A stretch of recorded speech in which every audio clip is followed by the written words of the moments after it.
Vanakkam. When a child is born in the family, it is usually a time for rejoicing.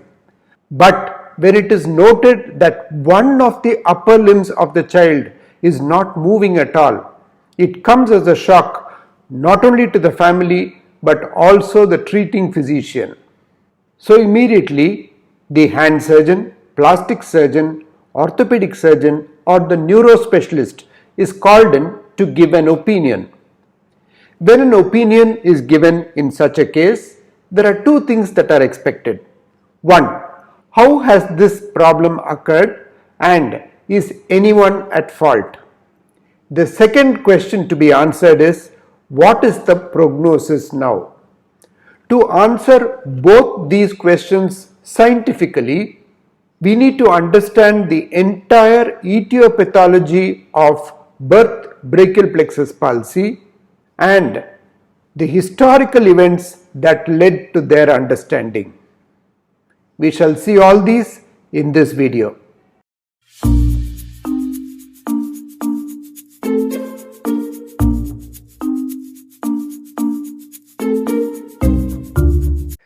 Before beginning our journey of understanding birth brachial plexus palsy, let us first try to understand the basics, like the epidemiology and historical developments, a little bit of anatomy, the causes, that is the etiology, how does it occur, the pathophysiology, and finally the prognosis.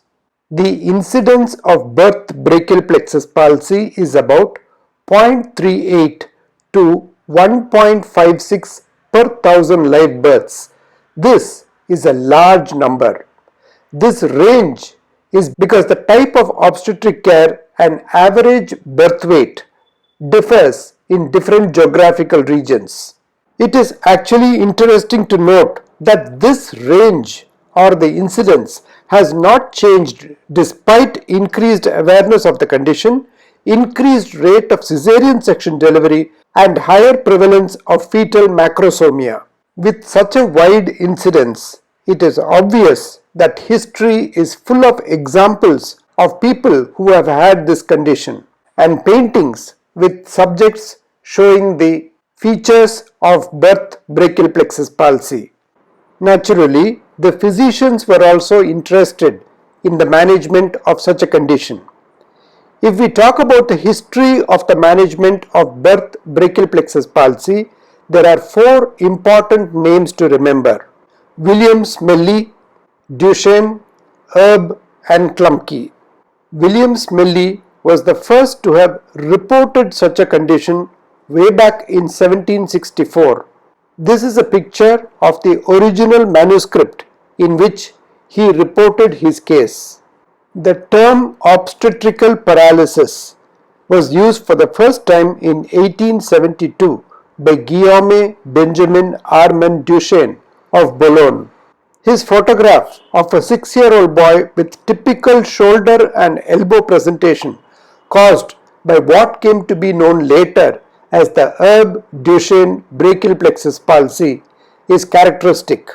In 1877, Wilhelm Heinrich Erb described obstetrical paralysis of the proximal brachial plexus. So when we say Erb's paralysis, we are referring only to the proximal brachial plexus involvement and not all birth brachial plexus palsies. In 1885, the first female intern in Paris, Augusta Klumpke, gave the description of isolated involvement of distal roots of the brachial plexus. Hence, Klumpke's paralysis refers to involvement of the distal roots in birth brachial plexus palsy.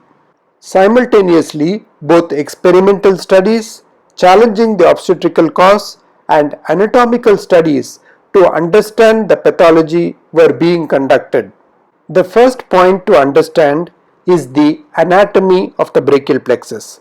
We have already dealt with a detailed anatomy in a previous video. Please do click on the link shown above to view this video. Here we shall talk about 4 anatomical characteristics explaining the chronology, the type, and the site of the brachial plexus lesions in birth palsy. The first point to note is the orientation of the brachial plexus. The C5 and C6 roots take a nearly vertical descending direction, hence they are more vulnerable than the distal roots that are nearly horizontal. So when any traction is applied on the brachial plexus, the proximal root involvement occurs first and then the involvement of the distal roots. Hence, the proximal lesions are more frequent. The second important anatomical factor is the posterior-superior ligament, which is present at the C5 and C6 roots, which anchors these two roots to the transverse apophysis. This gives protection from radicular avulsions or avulsions of the root. These ligaments are absent at the C7, C8 and T1 roots, so any force could be transmitted directly to the rootlets. Hence, when the distal roots are involved, avulsions are more frequent. The third important point is that the connective tissue sleeves are richer at the level of the trunks than at the roots. This leads to more frequent involvement of the roots when there is any traction on the plexus. When the C4 root contributes to the brachial plexus, it is called a prefixed brachial plexus. This is considered a predisposing factor for proximal lesions. On the other hand, post-fixed plexus, that is, when there is a participation of a T2 root, it plays a protective role for the distal roots. How is it that this brachial plexus is involved in birth brachial plexus palsy? Different predisposing factors could lead to birth brachial plexus palsy, and these factors could be maternal factors, fetal factors, or labor-related factors. Maternal factors like advanced age, that is more than 35 years, cephalopelvic disproportion, where the mother could be of short stature, high body mass indices, diabetes in pregnancy which may lead to macrosomia, and primiparity may lead to problems during the delivery, resulting in birth brachial plexus palsy for the newborn. One particular study showed that diabetes was present in 21% of women whose babies had birth brachial plexus palsy versus 3 to 5% in the normal population. The commonest predisposing fetal cause is macrosomia or large body weight. The other causes could be malpresentation, decreased fetal arm movements, and presence of first cervical rib. Fetal macrosomia has generally been defined as birth weight more than 4,000 grams, but the American College of Obstetricians and Gynecologists definition is birth weight more than 4,500 grams. But it is very difficult to assess accurately by any investigation the birth weight of the fetus before it is born. Sometimes decreased arm movements are noted in the fetus. This could lead to atrophy of the shoulder girdle and muscles, making them more vulnerable to stretch forces acting on the brachial plexus. Similarly, the presence of a cervical rib may alter the direction of the vector of the stretching force, making brachial plexus bundles vulnerable to traction injuries. The labor-related factors are very important. The very process of labor increases the stretch force upon the brachial plexus due to propulsive forces and traction forces. Instrumented delivery adds to the forces that are being applied. A prolonged second stage of labor and shoulder dystocia are important factors in causing injuries to the brachial plexus. To understand this better, let us first see the different stages of labor. There are 3 stages of active labor and 1 stage of recovery. The first stage of labor begins when labor starts and ends with full cervical dilatation to 10 centimeters. The second stage of labor commences with complete cervical dilatation of 10 centimeters and ends with the delivery of the neonate. The third stage commences when the fetus is delivered and concludes with the delivery of the placenta. It is this second stage that we are interested in now, since this is the stage when shoulder dystocia can occur and the brachial plexus can get injured.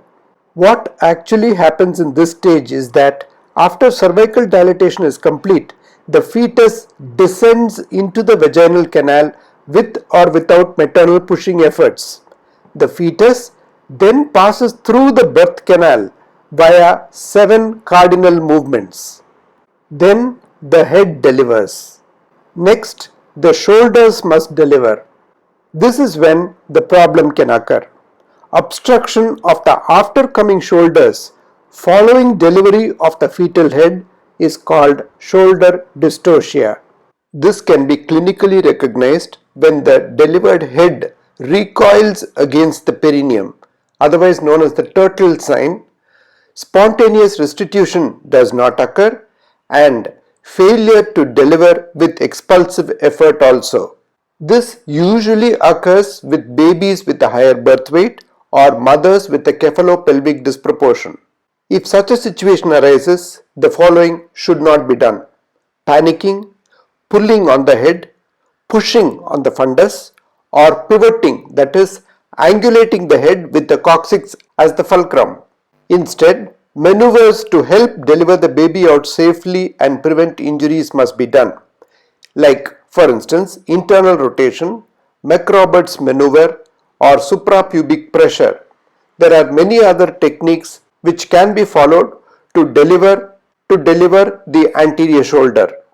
It is very important to realize here that there is a time available of only 5 minutes before this should be relieved and the shoulder allowed to deliver, followed by the rest of the body. If not, complications can occur both for the fetus and the mother.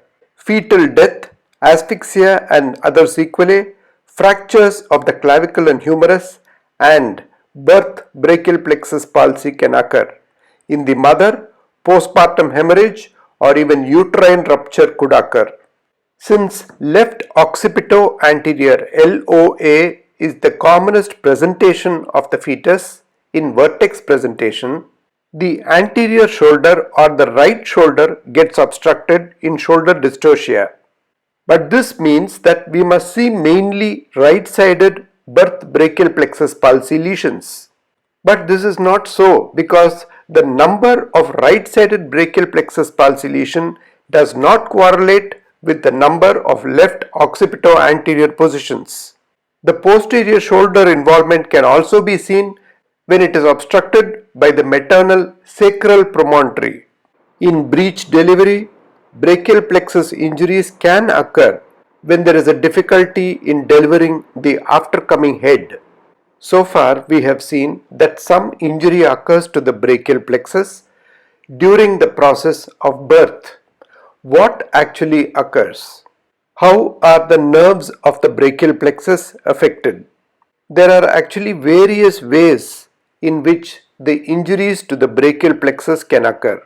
The routes involved may vary. The classical injury in a birth brachial plexus palsy is a C5-6 palsy, otherwise known as Erb's palsy, but any or even all the roots can be involved. The type of injury to the root or the nerve may differ. It could be an avulsion of the root or a rupture of the trunk. And the segment of the nerve that is involved could be different. It could involve the root or it could involve the trunk. And finally, the nature of the affectation of the nerve may also vary. It could be a neuropraxia to varying levels of axonotmesis to neurotmesis. Let us see these in more detail. There are two basic types of lesions that can affect the nerve. The preganglionic or avulsion lesion occurs proximal to the dorsal root ganglion. In other words, there is a tearing of the rootlets at the spinal cord, and most often this sort of injury involves the C8 and T1 roots.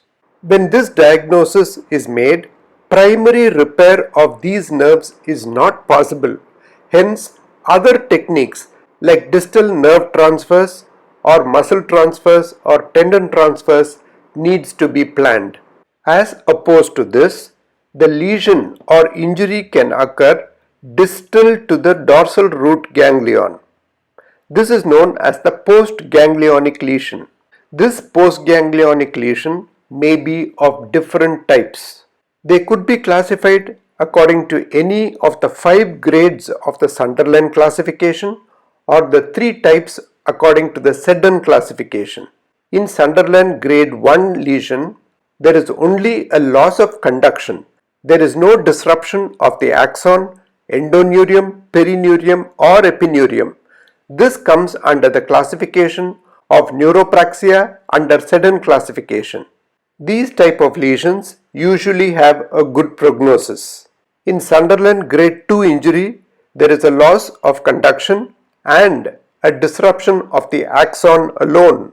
In grade 3, there is a loss of conduction, disruption of the axon and the endoneurium, and in grade 4, there is also disruption of the perineurium. These 3, that is grade 2, 3 and 4, come under the classification of axonotmesis according to Seddon. In these lesions, recovery may occur, but it will not be predictable or even complete. They may require surgical intervention if diagnosed early. This will make sure that better results can be obtained. In Sunderland grade 5 injury, there is a loss of conduction, axon, endoneurium, perineurium and epineurium. In short, a complete disruption of the nerve. This comes under the classification of neurotmesis under the Seddon classification. This type of lesion needs surgical management if any recovery is to be expected. Though there are so many types of injury possible, there are some common patterns of injury that can occur in birth brachial plexus palsy. For instance, the proximal C5 and C6 paralysis, otherwise known as the Duchenne palsy, is most frequent, occurring in 50 to 60% of the cases. In 30%, C5 and 6 are involved along with the involvement of C7 root also. Total paralysis of the brachial plexus from C5 to T1 occurs in around 15 to 20% of patients with birth brachial plexus palsy. Involvement of the distal roots, that is C8 and T1, otherwise known as the Klumpke-Dejerine palsy, occurs commonly during breech delivery and accounts for less than 2% of patients with birth brachial plexus palsy. We have seen shoulder dystocia as the precipitating factor for the birth brachial plexus palsy, but all brachial plexus injuries in neonates are not due to shoulder dystocia or traction. There are 3 important evidences to prove this. One study shows that almost half the cases of birth brachial plexus palsy that were reviewed did not have shoulder dystocia. In such patients, the injury could have been caused by intrauterine maladaptation and not birth trauma. Another study gives electrophysiological evidence that birth brachial plexus palsy could have occurred in the intrauterine period and not during the labor. This is because denervation potentials are seen on day 1 after delivery, which is not possible if the denervation had occurred at the time of delivery. Birth brachial plexus palsy has been shown to have occurred following caesarean sections also. Corroborative evidence says that caesarean section has a significant protective effect, but by no means prevents birth brachial plexus palsy. There are also other evidences. In a study conducted by Alain Gilbert, in the majority of high-risk babies, that is, diabetic mothers delivering by vaginal delivery with infants of 4.5 kilograms, did not have birth brachial plexus palsy. And another study found no benefit with elective cesarean delivery in women with estimated fetal weight of 4.5 kilograms unless they were also diabetic. So scientifically, there is no agreement about the mechanism or active prevention. This leads to medico-legal implications. Lawyers for aggrieved parents routinely blame the obstetrician for the injury, but this may not be supported by evidence in the literature. So this must mean that there could be other causes of neonatal birth palsy. Let us consider some of them. One of the former emperors of Germany, Kaiser Wilhelm II, was supposed to have had a birth brachial plexus injury. His case history was studied in detail. It was deduced that it was due to decreased oxygenated blood flow to the left brachial plexus during the pregnancy that led to the problems. And hence, placental insufficiency, not trauma during delivery, was the cause of Kaiser Wilhelm's injury. Mathematical and scientific calculations done showed that reduction in the placenta surface area by 50% produced significant hypoxia of the left brachial plexus and not the right brachial plexus, and his mother was supposed to have had a fall when she was pregnant.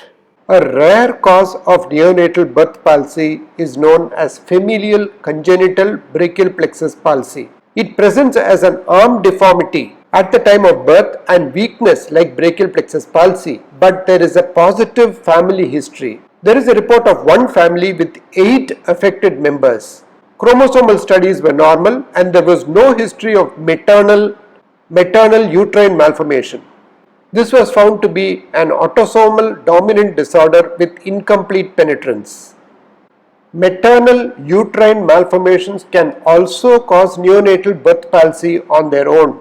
For example, bifid uterus has been associated with congenital brachial plexus palsy. This kind of injury is a prepartum injury. It occurs before the labor starts.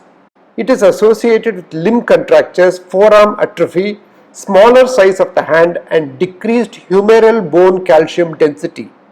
Congenital varicella syndrome is another rare cause of neonatal birth palsy. Viral involvement of the anterior horn motor neurons and the dorsal root ganglia neurons are said to be the cause of this syndrome. It contributes to the malformation of the plexus, and weakness may result from the intrinsic brachial plexus malformation or from a prepartum or intrapartum injury superimposed on a weakened brachial plexus. Not only viral infections, but even group B streptococcal osteomyelitis involving the humerus and vertebral bodies can cause involvement of the brachial plexus. The pathology is ischemia of the plexus, and it presents a sudden onset of arm weakness several days after birth with features of local tenderness.